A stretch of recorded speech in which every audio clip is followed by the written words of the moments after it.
तहसील Hyderabad session court निजाम tool plaza खिलाफ गैर कानूनी ओ गाड़ी ते FIR दाख़िल करण ऐं मीर कॉलोनी वटि क़ाइम टूल नाको बंदि करण जो हुकुम ॾेई छॾियो आहे। वधीक अपडेट वठूं था इमरान सोहो खां। इमरान, छा वधीक अपडेट आहे? हाँ जी बिल्कुल। टंडो जाम में कायम जो है मीर कॉलोनी वटि गैर कानूनी टूल नाके के खिलाफ हैदराबाद की अदालत सगोरी जो है वो फैसलो ॾेई छॾियो आहे।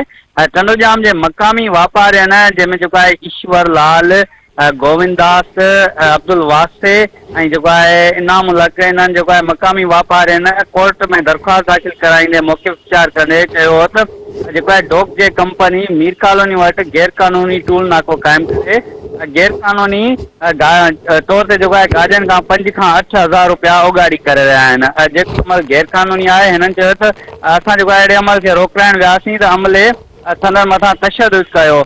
अदालत सगोरी धुरियुनि जा जो है मौक़िफ़ ॿुधी ऐं पुलिस रिपोर्ट जे आधार ते जो है फैसलो ॾींदे SHO टंडो जाम खे जो है हुकुम जारी कयो आहे त जेके टूल अमलो आहे सरनाज़, अब्दुल गफूर तुन्यो ऐं 4 जेके ॿिया आहिनि उन्हनि खिलाफ़ जो है टंडो जाम थाने ते FIR दाख़िल कई वञे।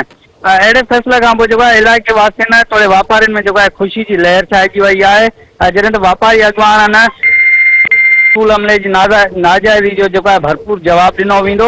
अॼु अदालत सगोरी में असांजी फतेह थी आहे। टूल अमलो जो है मटियारी खां टंडो जाम तोड़े जो है टंडो अलियार खां टंडो जाम ऐं टंडो मोहम्मद खान खां जेके गाॾियूं आहिनि अटे, खंड, केलन, रेती, बजरी ऐं जो है ॿियनि खाधे पीते जी भरियल गाॾियुनि खे रोके उन्हनि खां जो है गैर कानूनी तौर ते 5 खां 8 हज़ार रुपया उगाड़ी करे रहिया हुआ। अहिड़ी दरख़्वास्त टंडो जाम थाणे खां वठी अदालत सगोरी ताईं ॾिनी। जेको आहे अॼु अदालत सगोरी हिननि जे फैसले सां जेको आहे टंडो जाम वासियुनि खे वॾो रिलीफ मिलियो आहे। ॿिए पासे मां तव्हांखे ॿुधायां त टंडो यादि रहे जेको आहे टंडो जाम में डोक जे कंपनी जो टूल नाको पहिरीं ताईं जेको आहे ॾेठा स्टेशन वारे इलाइक़े में क़ाइमु आहे जिते जेको आहे गाॾियुनि खां उगाड़ी कई वञे थी।